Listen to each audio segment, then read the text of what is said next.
All right, welcome back to our second episode. My name's Tiffany Silva Herlin, a licensed clinical social worker. I am so excited to be interviewing you guys again. Thank you so much for coming back. This is Revka and Aiden here to tell their story of what life was like while they were at a residential treatment program, specifically Discovery Ranch. What were your feelings about Discovery Ranch when you first arrived? Oh, I hated it. Yeah? Just straight up, I hated it at first. And I think I hated it even more when I left. And it took me a long time before I actually realized it was not bad. So. What'd you hate about it?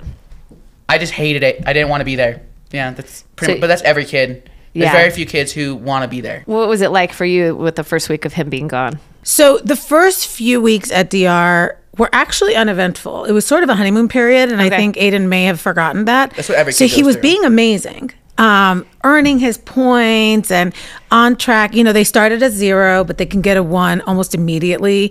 And he was tracking like on a fast track type of program. And then in week 3, I think he just threw in the towel. But by throwing the towel, he was intent I chucked it. I didn't throw it. I chucked it. He was intent on getting kicked out. And so he was met with a team of committed people. And I'm talking like one-on-one for hours on end. And then it was, but it was never one-on-one, right? It's always 2-on-1. So you're talking about a lot of resource being isolated to deal with one child. So that was in all the programs that we had ever, that he had ever been at.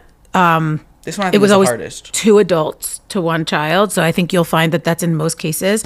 So when people talk about, weird things being said to the kids or things like that, like, can you consider that for a second? There's always a witness. There's always a third That's person. for safety reasons. Right. And so I encourage parents to critically assess anything that the kids are telling you. And he's right. He was telling us about everything that was wrong. Nothing that was right. Right. Nothing was okay. And the kids were mean and the staff were mean and the food sucked and it was hot and it was cold and he couldn't do what he wanted and he had to wear shoes and he had to wear the right shoes. And if you didn't wear your sneakers to this one or that, like, it was so weird. And he hated jeans. That was the other thing, was that Aiden had never, ever wanted to wear jeans. I love jeans now, though. Jeans were not optional if you were going to ride horses. So that was not an option. And, he had this idea that he was going to wear khakis, and they're like, no, khakis don't provide the safety that jeans do. You're not getting on a horse. And so everything was a fight. And what I appreciated was the sidebar conversations, whether it was a text or a phone call, that came unsolicited often, but if I asked a question, I for sure got an answer of, "Hey, how's today?" Right? If there were no phone call, it was usually a sign that things are going okay. But then I would say, "Is no news good news?" And then I would get a response that was usually more than 1 syllable. And so they were amazing in updating as much as I asked for. And so I would encourage parents, if you're not sure of what's going on, have you reached out? Have you asked the question? And have you asked it collaboratively? Don't demand. Like, remember, these people are on your side. You're part of the team.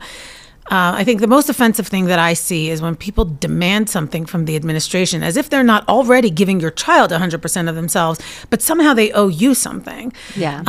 To remember, like, these are people who have dedicated their life to help troubled teens. Like, let's just keep that in mind. And also, another thing to keep in mind, if your kid is really like just saying everything that's wrong, kind of like when you're writing a paper, check your sources, because fact check it. So go listen to your kid, then ask the therapist, and ask if you want to ask other staff because you're a little bit still worried. Ask other staff, and then if nothing lines up with the kid, then obviously the kid's exaggerating or not telling the truth at all. And if there's stuff that somewhat lines up, then you meet it in the middle, right? So check your sources, because it's not, the kid is usually not fully right. It's not the customer's always right kind of thing. Yeah, well, and I like to call those white rabbits that kids like to throw out there for their parents to chase when they first come to any program, because it's so nice to be able to be like, I know that if I throw this out there, mom and dad are going to chase it, and I get the pressure off me. I don't have to be accountable. I don't have to do the work. And now my parents are over here distracted chasing this white rabbit down the hole, and who knows where it's going to lead, right? And now they're upset, and now what we like to call triangulation, right? Like now it's the parents versus the program, versus parents and programs should be a team with their child working together, right? 100%. Instead of, worrying about whether or not they're wearing the right shoes or getting the certain privileges, things like that they maybe have at home. The reality is they've lost out on some of those privileges because of where they're at in their life, and they're hoping to get them back.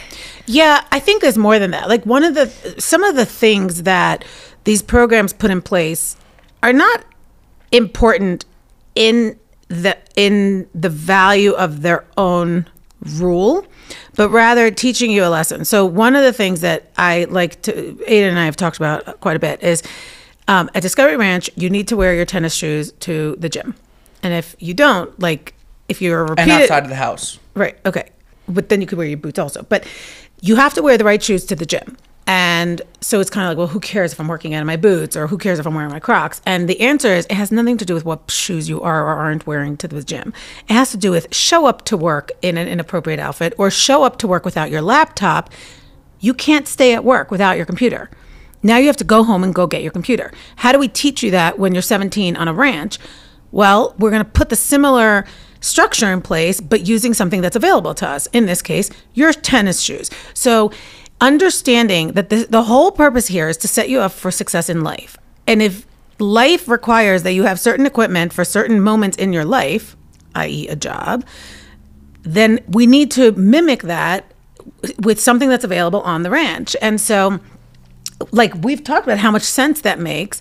Like, oh, it has nothing to do with what I wear in the gym. It has everything to do with just me learning that item X, Y, or Z is required for activity A, B, or C.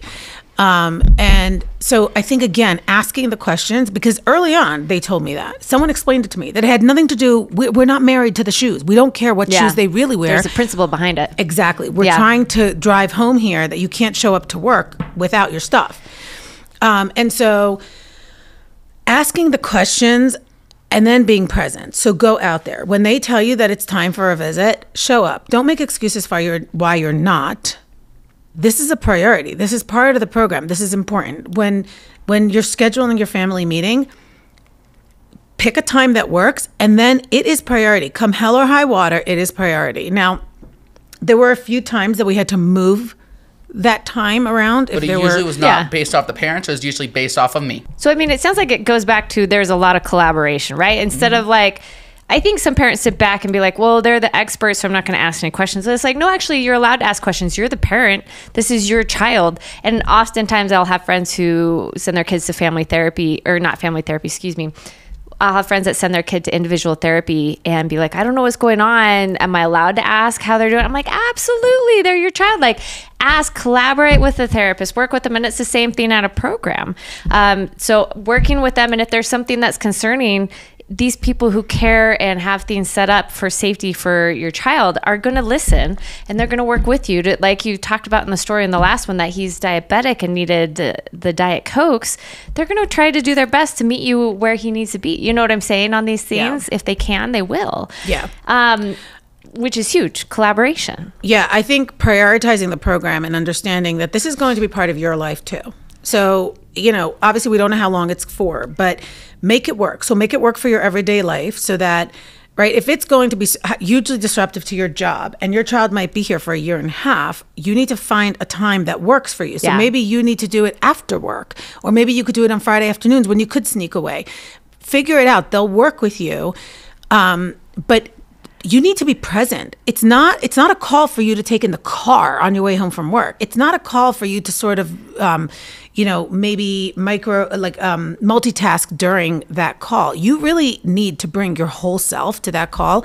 Make sure that you are setting that time aside so that you can be the best version of yourself in that therapy. Your child is counting on that, because the next time you're going to see them, so at Discovery Ranch, it's weekly. The next time you're going to see your child is in a week. What version of yourself do you want to bring to your meeting with your child?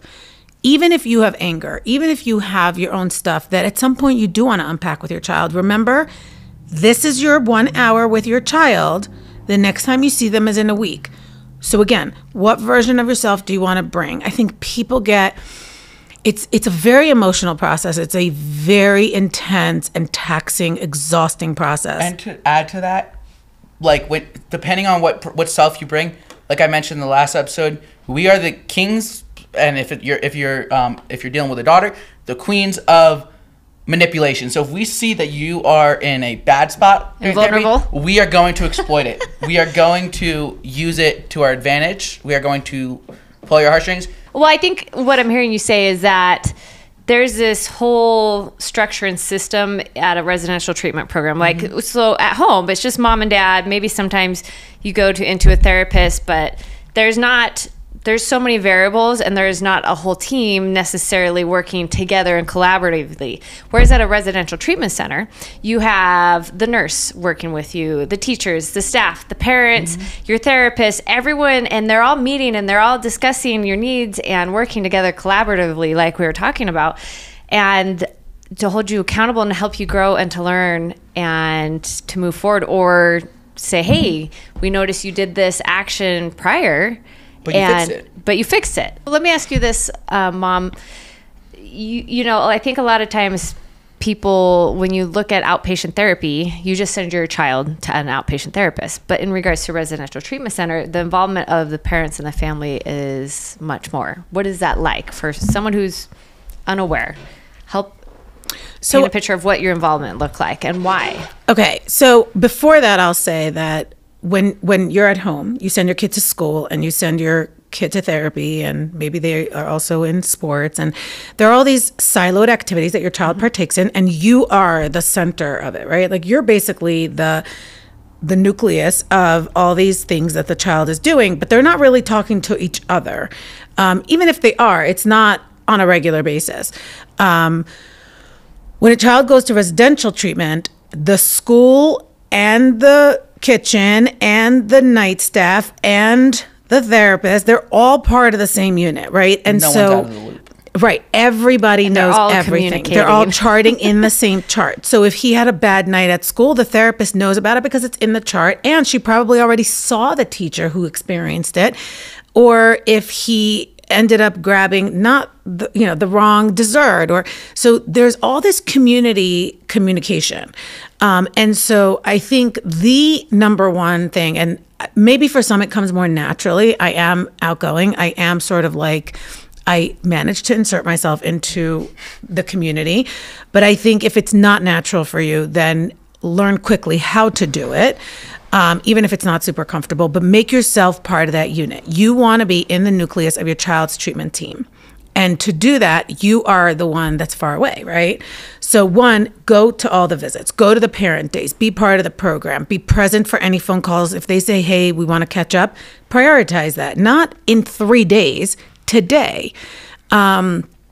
And bring yourself and your presence to it. Don't pick up those phone calls on your drive home. Yeah. They know if you are in traffic navigating to your next thing, they know that they don't have your full attention, and they're human too. So if you want them to bring their full game, bring yourself as well. But I would say I was super plugged in, and I would carve out, the dates are dictated or communicated in advance. Like, anytime dates were on the calendar, they managed to get on my calendar immediately, and then I blocked everything else out. So I prioritized the program calendar, whichever program we were at during that time. So whether it was making arrangements for the dogs, whether it was making arrangements for other children, like, you just prioritize it. And be part of it. It's a very conscious decision and a commitment of your own resource to be plugged in and part of the process and part of the discussion. Was it important for you, Aiden, to have your mom and dad and your family a part of your process? Yeah, I think it's, I also kind of mentioned in the last episode, but like the importance of having that, like, kind of like you're going back into your, like, the hope is and the plan is for you to go back to your community eventually. But that can't happen if your parents are purposely staying out of the loop. They don't want to be in the loop.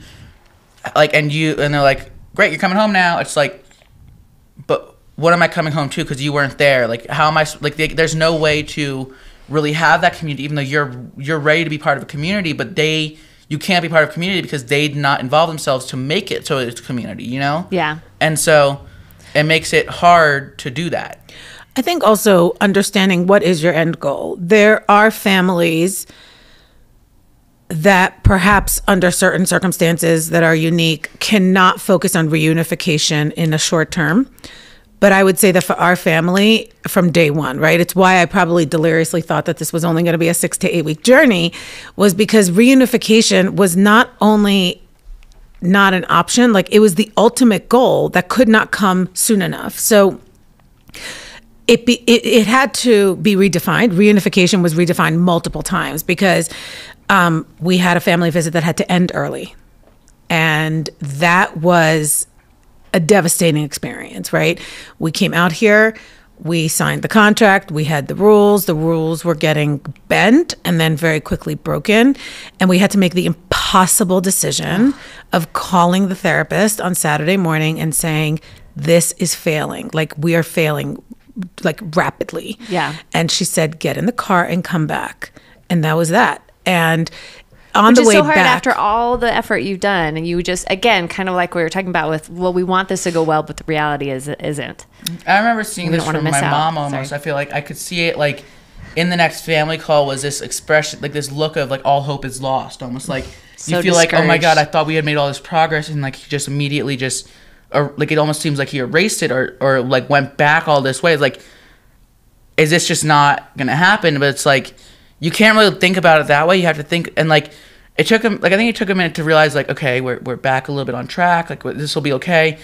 I think it's important to know that they're like, I think the key thing you need to keep in your mind when you send your kid to treatment and your kid is in treatment is hope. You have to maintain hope that everything is like they're gonna come home. Everything's gonna be good. You can't give up, and you can't just give up. You know, it's all.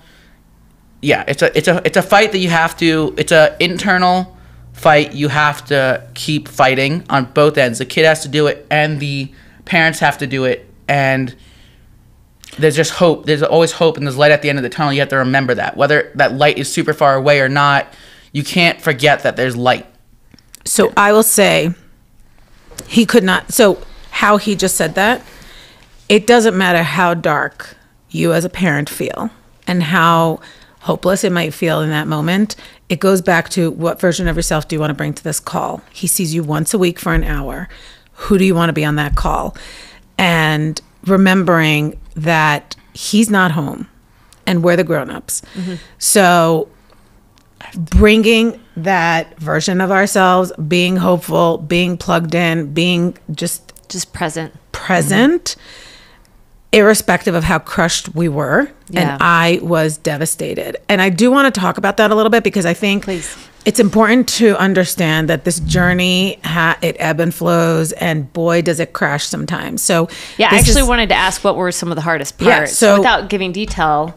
This isn't even so drastic. This is not even so dramatic, right? This is our first visit. It's going to be an overnight.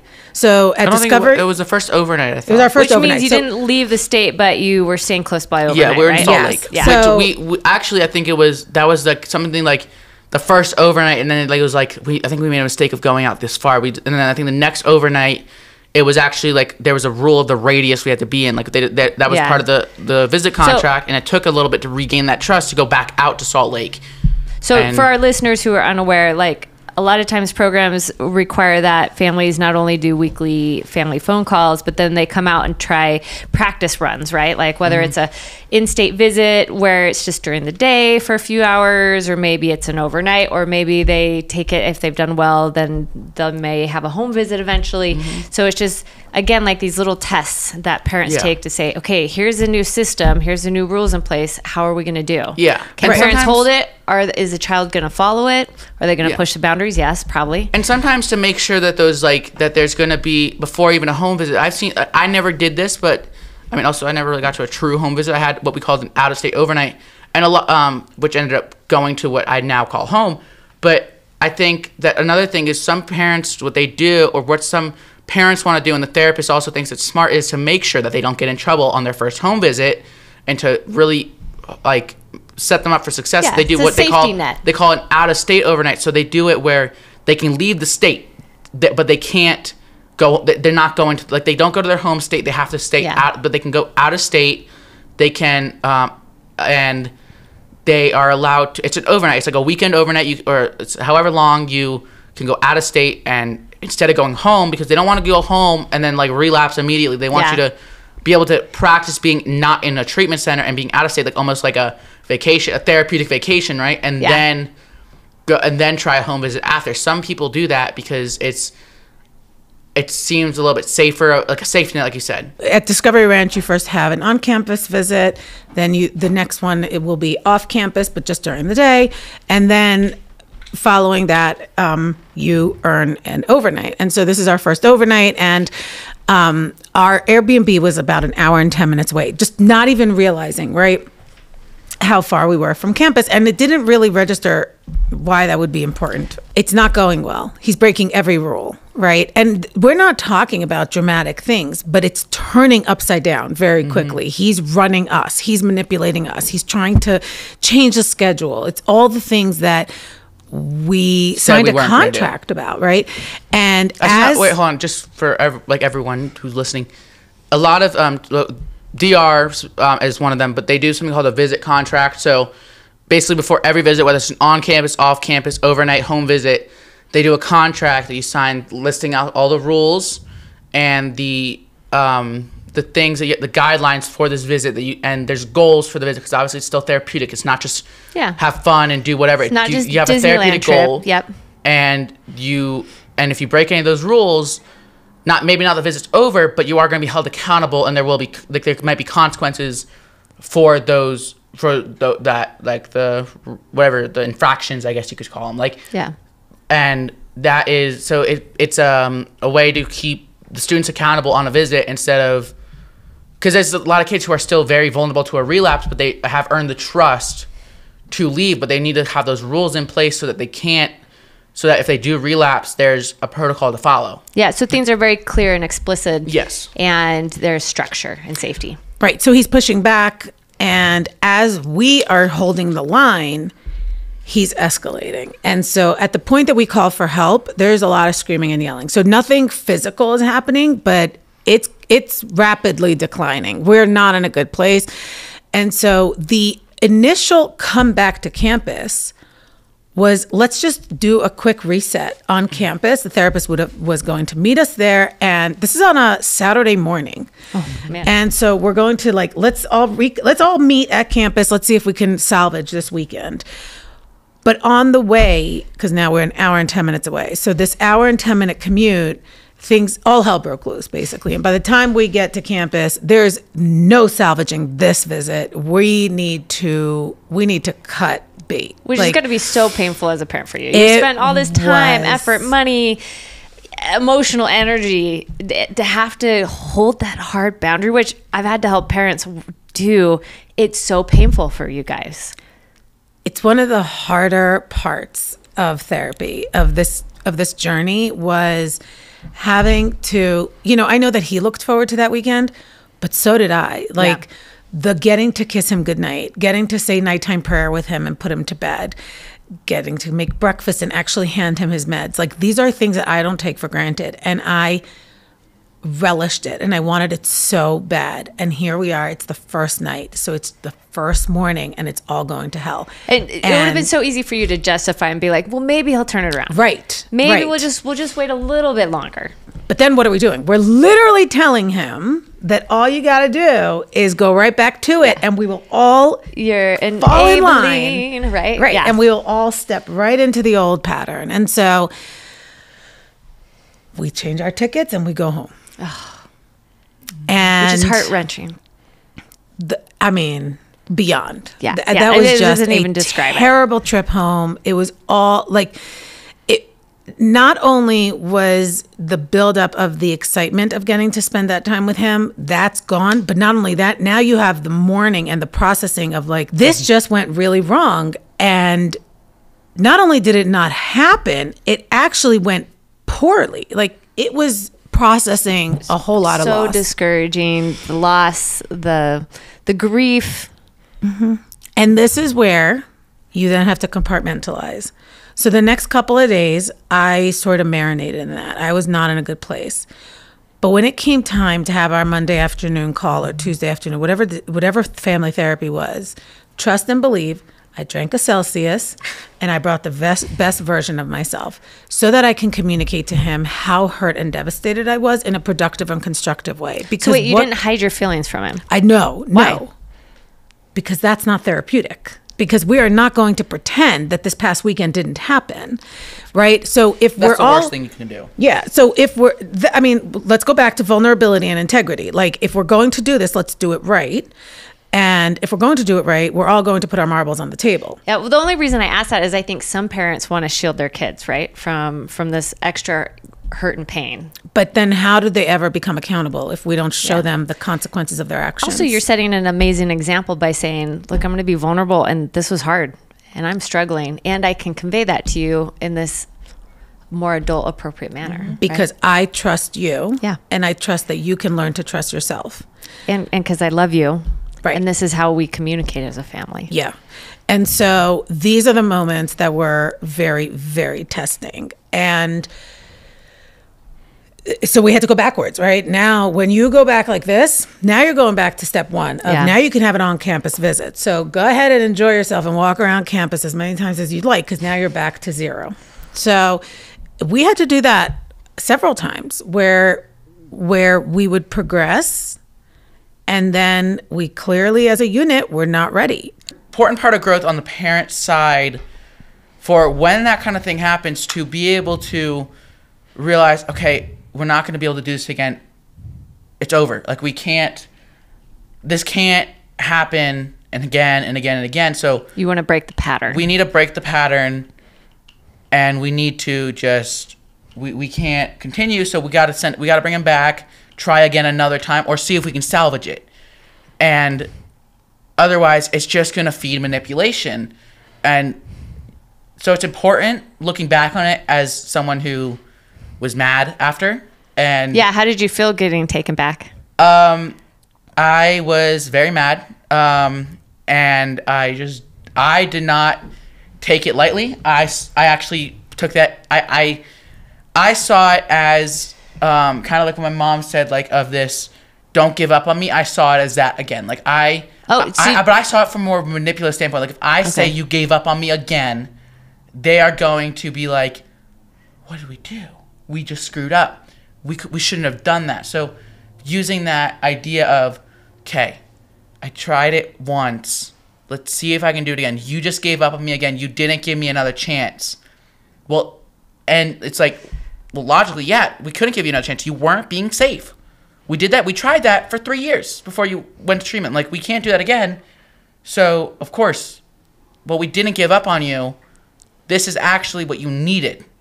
I think he also needed to learn, before we left the Airbnb, things were escalating, but were not yet physically unsafe. By the time we got to campus, we were way past the line of safety. Mm-hmm. And at that point, we were left with zero. There were no options. He had taken us from a perhaps salvageable boundary type of challenge to, we've just crossed lines that we can't come back from in this moment. We all need to cut. Everybody go back to your corners. We're going to reconvene in another time and place. It was a timeout. It was a complete timeout, and it was dictated by the degeneration. And I couldn't just, and it wasn't like, okay, here's the next visit time, as long as you're still stable. It was, you're going to earn back your trust. Like, we're not just going to say, here, we're going to try another visit in this time, but we're obviously going to reset the kind of visits you're doing. No, it was, even if it's on campus, you're going to have to re-earn it. You have to earn our trust just to be alone on campus with your parents. So we cannot trust you right now, obviously. You're going to earn it. Was this a kind of breakthrough for you to realize my parents are serious? Like, they really mean it? It made me realize, okay, if I want visits, then save face, but I don't think I really decided I wanted to Really try change. to change. Okay. And I think so, but I tried to save face. And Did that come down later down the road, the real change? It did. I think, yeah, it did come down the road. That real change did happen. Would you say that this helped kind of set you up for success, or like start building the block, Like the visits? Yeah, like, or Yeah. and your parents choosing to hold this boundary with you? It was. And I think that, like, it not only shows, like, this desire from the parents being like, it's not like especially when I was like, before I left for treatment, like, you're giving up on me, seriously? It shows, no, we're not giving up on you. We're here because we want you to come home. Yeah. When you're safe. And that's kind of the point of the visit. It's like, here's your progression steps. Let's get there. So let's talk about that. So outside the home, you were not safe. Did you feel safe while you were at Discovery Ranch? Yeah, I would say so. I think that there were times where, like, you want to say, I don't feel safe, just to be able to share that and say, like, I don't feel safe. But I think in the reality, when you look at it just from looking back at it, it's like, there was never really a sense of true unsafety. Like, even if a kid was freaking out, the staff kept all the students safe. Even if like you were being unsafe, the staff kept you safe. So there was no, I'm not safe. It was, I want to believe I'm not safe because I don't want to be here. So if I can get that message across that way, then maybe I won't be here anymore. I think also the use of the word safety, the child knows that if I throw the word around enough, Yeah. I'm going to get my parents' Exactly. attention. Well, we should probably define it, right? And that's why Yeah. defining safety was so important earlier, right? So I think it's important to understand that the first and foremost definition of safety has to be physical, right? Life and physical safety. And then You expand on emotional and mental is immediately behind that. The children learn exactly what strings to pull. Like, manipulation doesn't go away. It doesn't evaporate because now they don't live at home. And so It actually gets turned up a little bit. I get it, right. It gets fine-tuned because they learn exactly what phrases can get what response. So And they get louder because they don't want to be there, because they're under pressure. They're under, accountability. They have to do hard work, and therapy's hard.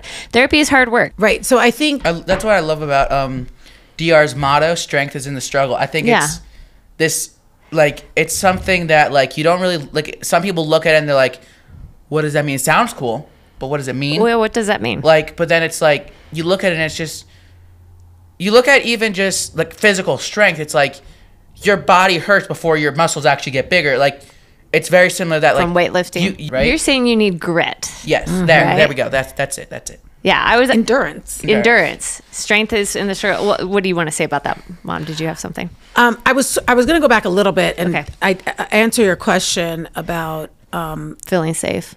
no. When we ended that visit, I think it was a pivotal moment in the work we were all doing. It was the first time that we had to do something like that. And instead of continuing down the path, right? So we had not been in a situation where we were away from treatment since September of 21. So here we were, it's probably, I don't know, spring of 22 at that point, or it's probably later than that. Maybe it's summer of 22. And this is the first time that we're in a position where we are not around professionals. It's just us. And we are headed down a bad path. So we make the call to now go back to campus, and we're still not thinking that we're done for Yeah. the weekend. We're just thinking we're going to go basically have a family session and kind of regroup. Let's hone it up back in. Everybody take a deep breath. We're going to restart. But by the time we get there, the trip back was so bad that we knew The wheels had come off. completely off. Yeah. We barely hobbled onto campus, and we were very quickly separated from him. And I think the therapist was there, right? She was there. Jeanette was She met there. us there, and I think even And then Clinton came. she Like, there talked was a to you lot first. going on. She talked to you first. You guys left, and then I had to talk to her. Yeah, and I think Clint had come, maybe even Matt. Like, there was a lot of manpower involved in terminating this visit. So what that did was it told him we really broke the cycle. It was also then on the next parent days, like a whole session. And they had us share that. And again, not to harp on what went wrong or sideways, but unfortunately, it was an impossibly difficult call that we all had looked forward to for probably a span of 8 months. But it was do or die in that moment. If we don't do this, we are just continuing it. And the last 8 months are for naught. Or we can all demonstrate that we have grown and we've gone down a path that requires an abort mission now. And we did it. And I would say that we would never there again. We've never been in a situation where we had to then do that again. Hold that hard of a boundary. Because we could now always reference that back and say, are we ready to see this contract through, right? So like Aiden said before, every single visit had a contract at every single program. And so if we were going to sign this contract, we must all be agreeing. And now this time going forward, it was always explicit. Like, are we all good? Are we all holding this line? Are we all doing what we're saying we're doing? Because we're all signing this. And so there was a new awareness that the signature best be my actual intent. Yeah. Because my nodding is not enough. My behavior is going to have to be in line with that. Yeah. Or I'm It's kind of like when you're sitting in the emergency exit row and they're like, I need verbal confirmation. You can't just nod your head. Yeah. It's like that. Like, except now you need to write down the confirmation. Yeah. Yeah. Well, ultimately, you guys are building, when we go back to this concept you're talking about of grit, because I do want to talk about it a little bit in regards. I was just reading a book called Flourish. It's on positive psychology. It's really fascinating, but he talks a lot about grit in regards to self-control and self-discipline. And one of the things is that grit is better for long-term achievements, such as like mastering a skill, building a career, completing a degree. So when we talk about treatment not being easy, it really is helping develop self-discipline, develop self-control, gaining that grit so that, like you said in our episode last time, that they can have a success when they leave in the real world, when they go to college, when they leave the home, when they are in a community, you know? Yeah, one of the things that Aiden had shared with us at some point, and he kind of reflects back, is there were moments where he was just going through the motions just to earn the points to get out of treatment. Yeah, but he wasn't the motions. internalizing them, and then it would fall apart when something would happen, and sometimes it was a positive impetus even, but just it would get the better of him, and because the change was not intrinsic, it would just kind of fall apart. Yeah. And so remembering that this is going back to meet the child where the child's at. The timeline has to be by the child's own measurement, by the child's own success rate, because the goal is not to get them home ASAP. The goal is to get them home ASAP so that they can thrive and live a successful life. Yeah. And to do that, they need to be a member of community. They need to have relationships, rewarding relationships. They need to learn positive and effective communication, like all the basics that they are here to learn. You can't fast track that. Yeah. And you also can't fight the child's resistance to it. Yeah, they have to choose it. They have to choose to want to internalize things. They have to choose to want to engage and be held accountable and create that grit, which, I mean, ultimately sets them up for success with long-term goals and achievements. But I'll add, Yes. so this has come back to you are a mirror as well. And That's are true. you coming to this with grit? Are you coming to this with Love it. vulnerability and commitment to long term? Because if you're just being cursory in your participation as a parent, then are we just doing charades now? Are we, 'Cause your what is child the will. Pictionary? Yeah. Are we playing Pictionary? Yeah. Because what is our goal? If our goal is truly reunification and a successful life, then is everybody playing the part? Well, Is everybody coming to You can't it? fake it and you can't fast forward it. That's exactly right. True change takes time. And like Aiden, you said, strength is in the struggle. Like, people don't end up in the Olympics winning gold overnight. There's years and years and years of practice and effort. And injuries and recovery Yep. from injuries, right? Like people would be like 2 steps forward, 1 step back. And I'm like, I'm okay with that as long as it's not 1 step forward and 3 steps back, right? I was watching a movie, I don't know when it was, maybe like a couple weeks ago, that it was like, they said, it's like, look, you took 2 steps forward, 1 step back, that's still 1 step forward. Mm-hmm. So even if you took that 1 step back, it's still 1 step forward. you're slowly progressing. Net positive. And it's positive. It's a positive differential instead of a negative. Yeah. Yeah. Can I circle back to a little bit of safety? Did you feel like your son was safe in the program? Yeah. Was there ever a concern of his safety? No, I asked a lot of questions. So in week 3, when he's breaking down, I wanted a full understanding of what they were doing to keep him safe. You were engaged from the beginning. 100%. Yeah. So I'd say 110%. Yes. Which is awesome. And I think wish more parents were like you. I wish more parents were that committed, because Yeah. I think I feel for the children, and you can tell walking campus which children are truly partnering with their parents or feel partnered with their parents in the journey versus the ones who are just again, cursory and playing Pictionary. And you see it in the success after. We're 3 years in, right? We started DR in March of 2022. So that's 3 years from And you've today. been home a year, over a year. Yeah. Just over a year. And I wouldn't change any of it. There's nothing about the program that I would say, do I wish that it was less traumatic? Sure. Do I wish that we had sort of stayed a little bit more on the course? Sure. But in reality, what we all learned about ourselves and each other is priceless and has changed every one of us, including our children. I think that's the part that I probably can never do justice to the description of. The participation is not just for your child's benefit. It's for everybody's benefit. But with respect to what you want to know about safety, so when he broke down in week 3 at the program, I wanted to understand exactly what protocols they had in place, who was with him at what time, how many people, who was doing what, how often were they changing out, when was he eating, where was he eating, what was he eating, were they maintaining the diabetic diet. I understand that it's now not easy. You can't bring him to the dining room, all the things that they were doing. I was very much part of the process. Just school me on what you're doing. I'm not challenging it. I just need to understand exactly what's going on. Yeah. And I will say that they were super receptive. They 100% included me in the process. They dealt with, there were I was bawling, right? I was a mess. And so they were supportive of that. And I feel that they were just as transparent and vulnerable as we all brought ourselves to the game at that moment, because everybody was dealing with the same crisis with Aiden at the center of it. But you had all these kids who had to be kept safe. You had all these staff people who had to be kept safe, right?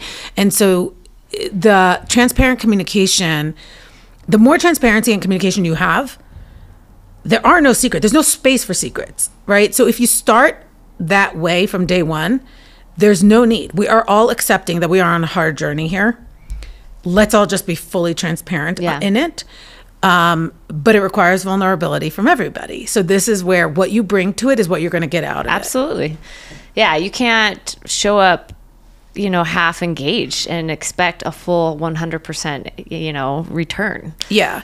I will say, I know that there's a lot, some questions about safety and how do you know your child is safe and all that. So I'll answer it. I'm happy to answer any questions that anyone has about that.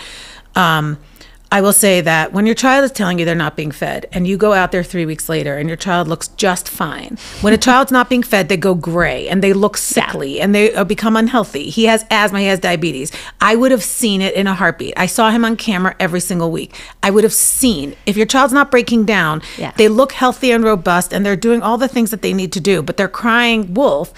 It's generally easy to tell if you ask the right questions. Well, and if you're engaged. If you're not engaged and you're not being communicative, with the program and vice versa, you're not going to know and you're going to have doubts. A lot of, in regards to statistics and research that we've done on this, a lot of parents are saying 93 to 94% are saying that they felt their child was emotionally and physically safe in a program. And same with kids, they're reporting 8 to 89% feeling emotionally and physically safe. So research is showing and report from parents and children that, yes, they're generally feeling incredibly safe, like you're saying. I would also say, I think it's really important to understand the demographic, the community that they're living in, right? So if you have a group of troubled teens, there are they're all troubled teens. They all landed here for some reason or another, but none of them are not in need of the program. And so we did run into some issues. At one point, there was kind of like some slurring, some racial and religious slurring that was going on. I thought the program was spot on. They immediately separated all the players and then kind of figured out what to do, who needed to be moved. It was dealt with beautifully, with every child being ensured safety because the aggressors, again, they were crying for help in a different way. And so I appreciated throughout the program, and when this issue was being dealt with, that even the aggressors were really calling out for help. Well, all behavior is communication. Exactly. And so they were calling out for help in a different way. And instead of treating them as like Satan and some kind of aggressor and punishing them, while there were consequences to their behaviors because they required that, they were also addressing the underlying issues of what happened here, what alienation, what triggers, what went on. And I thought they handled it so beautifully. They also never hid it from us. And so I'm certain that if we got the phone call, so did the other parents, right? And so trusting them and partnering with them. I've loved having these conversations of what was it like first coming into therapy? What does the progress look like? And let's talk about progress. Progress, I think, a lot of parents come in and expect this upward, perfect, linear, movement. And yet we're hearing from you that it's not that, which is really what therapy should look like. If it's going, perfectly smoothly along with no bumps, then you're not really making change. It's probably cursory. Yeah, it's cursory, like you were saying. Exactly. You're not really doing the deep dive into and reflection of what you really need to be doing. Yeah, I mean, life is not peaches and cream, right? Life is not just pink and butterflies. And so if we don't have the challenges and experience them real time and then utilize the tools we're learning and actually use our toolbox in the challenge, then what are we actually learning? Yeah. So it's almost like we have to experience the dips. And as Aiden was saying, 2 steps forward, 1 step back. We have to have those opportunities to unpack what went wrong. Yep. What did we learn from it? How do we want to handle it again? So wait, real quick, would you say that the example you gave, which I'm sure you had more than just one, but the having to take him back from that first visit, did you see that as a failure at the time? No, I saw it as a moment for me to really show him how much business I meant. I was devastated for myself. I wanted so badly to cuddle, to snuggle, to play games. I had this vision. It was pink and butterflies for me, and I wanted it so bad. And I had to compartmentalize and say, just do the right thing, take him back, you will deal with this later. And it took me a few days to really marinate. That wouldn't have been the right thing. It would not have been the right thing. It would have taught him nothing has changed. All you got to do is carry on, and I will roll over and you will have what you want. So it was progression. Even though in the moment it looks like you took a step back, you had to unpack it, you had to reevaluate and come back after you took that step away, right? Yeah. But I think a lot of parents would have seen that as like discouragement and all, we're back totally at square one again and we're not making any progression and they're discouraged and hopeless. When that's not the case. As a therapist, I'm seeing that as like, oh, good, we're finally getting to what's real. We're finally, getting to some really hard things that we need to be working through. And what it showed me was that he has not yet moved on from his pattern. He is still trying the same trick. And here we are. This is the moment. Yeah. This is the moment. And I think if kind of a cool way to simplify it. Sorry, I've been working a lot with in school, a lot of quadratics and sinusoidal functions. So it's a little bit stuck in my head right now. So I'll use it as a example. One way to kind of look at this journey also is if you look at it as a parabolic kind of, almost like a parabolic equation, I guess you could say, of you're starting at this spot of extreme decline that then you're going into, then as you get into treatment, you're kind of evening out at that rock bottom. You've kind of been broken down into this core that then you're starting to make this exponential increase. Because I don't think it's up, down, up, down. I think it's you're going down, evening out, and then starting this exponential. I don't know if it's necessarily all just like pieces of, I think it's an exponential growth on both ends and decline on both ends. Yeah, and everyone's growth is going to look so Yeah. different. Right. Yeah, I mean, I think that's an important piece. When I, as a therapist, am working with a student, a family, and we have conflict, we have maybe even the student's upset with me or they're upset with their parents, I actually tell parents, I'm like, actually, no, this is great. You are actually on the right path. Now you got a real teenager. You don't just have an angry one. Exactly. You don't have someone who's just feeding you what you want to hear and jumping through the hoops. You don't want a teenager doing that. You want a teenager. There has to be, like you said, strength in the struggle. There has to be, growth doesn't come when you're in comfort. Growth comes when you're in challenges, when you're struggling. That's when true lasting growth comes. Yeah, I building think that grit. You know, one of the things that when you look at sort of the steps of your well-being and your status, so there's comfort and then there's challenge. There's the discomfort and challenge, and then there's crisis. We want to stay in that discomfort level. Yep. When we reach crisis, that's when we're tested. Are we going to pull our toolbox out and come back to discomfort? And it's okay to sometimes go to comfort, right? Take a break. It's okay to sometimes just enjoy the progress you've made because it's a marathon, not a sprint. And then come back to discomfort. But when we are in crisis, that is the moment where we get to show, what are we going to do? Are you pulling your toolbox out, or are you going to dive right back into your old habits? And, you know, we've been using this one weekend as an example, but he went to his old habits. He was like, I got this, man. I'm going to show them. And we were like, not today. And we brought our toolbox. And so that was the moment where we all got to kind of show where we were in that moment. And after the cool down period, it was a tremendous growth opportunity of truly unpacking it and him realizing like, oh man, that show might be over for good. Let's end with the question. What would you want a student coming to a program like Discovery Ranch or a family to know? There are going to be people there who are going to be a little bit not good to hang out with. And you got to understand that, especially as you're holding yourself accountable, finding that group of people who will help you progress instead of finding those people who are either going to keep you where you're at or actually cause you to regress, and making sure that that progress stays positive, even if it's that 2 steps forward, 1 step back, instead of 2 steps forward, 2 steps back, or 2 steps forward, 3 steps back, or worse, 1 step forward, 3 steps back. Making sure that there's a positive growth, not a negative regression. And I think that is what you got to make sure you do.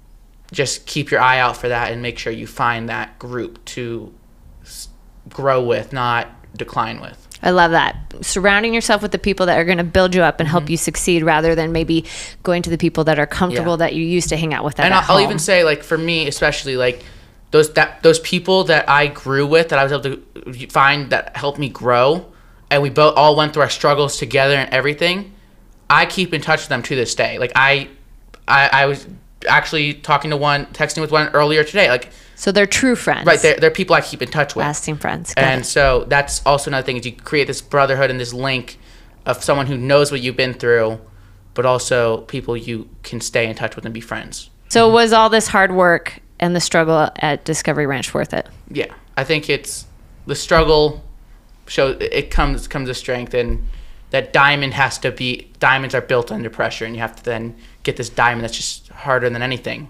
Yeah. It's the hardest mineral on earth, so yeah. It's awesome. Thank you. Mom, do you have anything to add? I'd say bring your whole self. Know that you'll likely get bruised a little bit along the way, allow for the vulnerability, extend grace when you're feeling discouraged, and measure net progress, right? Watch the needle. And as long as the needle is moving net positive, we're headed in a good direction. Life's not pretty. Life's not perfect. And so why on earth would we think that this journey would be any different? Yeah, exactly. Thank you guys so much for sharing your experience while you're in residential treatment. I think this would be incredibly valuable for parents who are at that crossroad of like, we need more. Our child needs help and we're scared to take that next step. To hear that there is progress in the struggle and there's strength in the struggle, like you guys were talking about, and to trust the process. So thank you guys so much. In our next episode, we're going to be talking about returning home. What is life like now that you've been home? You've been home a year. So stay tuned, listeners. We're going to dive right into that. Thank you.